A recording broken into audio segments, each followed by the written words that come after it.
Mobile scroll করতে করতে একটা নিউজ আমার সামনে আসলো। সেটা হচ্ছে লন্ডনেরই একটা ঘটনা। সেটা হচ্ছে ছেলে মাকে মেরে ফেলেছে। এটা কি ভাবা যায় বলেন তো? যেই ছেলে মেয়েকে ছোট থেকে লালন পালন করে, অনেক কষ্ট করে জন্ম দেয়, লালন পালন করে বড় করে, সেই ছেলে মেয়ের হাতেই যদি বাবা মায়ের খুন হতে হয়, সেটা কি মেনে নেওয়া যায় বলেন? লন্ডনে একটা ঘটনা ঘটেছে, দেখলাম নিউজের মধ্যে, যে ছেলে নাকি মাকে ছুরির আঘাত করতে করতে দুনিয়া থেকে বিদায় করে দিয়েছে। এই কথা শুনলেই মনে হয় গা শিহরে ওঠে একদম। কি বলবো, মানুষ আজকাল কোথায় যে চলে গেছে, মানুষের মন মানসিকতা, মানুষের মেন্টালিটি কোথায় চলে গেছে আল্লাহ জানে। তো জানি না এগুলা কেমন সন্তান বা কেমন মানুষ হিসেবে পৃথিবীর মধ্যে আল্লাহ তাআলা পাঠিয়েছে, আল্লাহ জানে। একটা মাকে, যে মা জন্ম দিয়েছে, যে মা ছোট থেকে লালন পালন করে কষ্ট করে বড় করে, সেই মাকে এভাবে দুনিয়া থেকে বিদায় করে দেয়। আসলে খুবই দুঃখজনক বিষয়টা, আমার কাছে খুবই খারাপ লেগেছে। তো কি বলবো, ছেলেটার বয়স মেবি 27 হবে, আর মায়ের বয়স মেবি 40 বা 50-এর কাছাকাছি হবে। যাই হোক, আমি সঠিকটা বলতে পারছি না। অনেকেই হয়তোবা এই নিউজটা দেখে ফেলেছেন যারা লন্ডনে আছেন। তো যাই হোক, এরকম অনেক অহরহ ঘটনা আছে এখানে।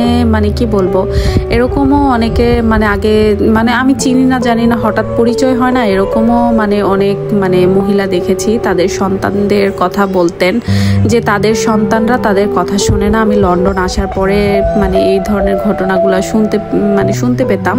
তো যাই হোক, অনেক হয় না যে পার্কে গেলে বা কোথাও গেলে পরিচিত হতো, তখন বলতো গল্পগুলা, তখন শুনতাম যে ছেলে নাকি নেশার পথে চলে গেছে, কথা শোনে না, অন্যরকম লেভেলের হয়ে গেছে। এদেশি কালচারে বেড়ে উঠেছে, এর জন্য তারা অন্যরকম হয়ে গেছে।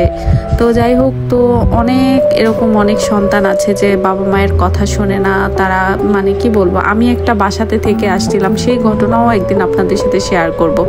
তাদের 2টা মেয়ে ছিলেন, কিন্তু কোনো কথাই শুনতো না, এবং ওর মায়ের সাথে কেমন করে যেন কথা বলতো, আমি মাঝে মাঝে দেখতাম। তো যাই হোক, অনেক সময় দেখা যেত ওরা সন্ধ্যা হলে গান চালিয়ে নাচানাচি করতেন। ওর বাবা এসে দরজা ধাক্কাতেন যে গানটা অফ করার জন্য, যেহেতু তারা নামাজ পড়বে। তো যাই হোক, যারা এই দেশি কালচারে বড় হয়ে গেছে, তারা চাইলেও এখন ফেরাতে পারবে না।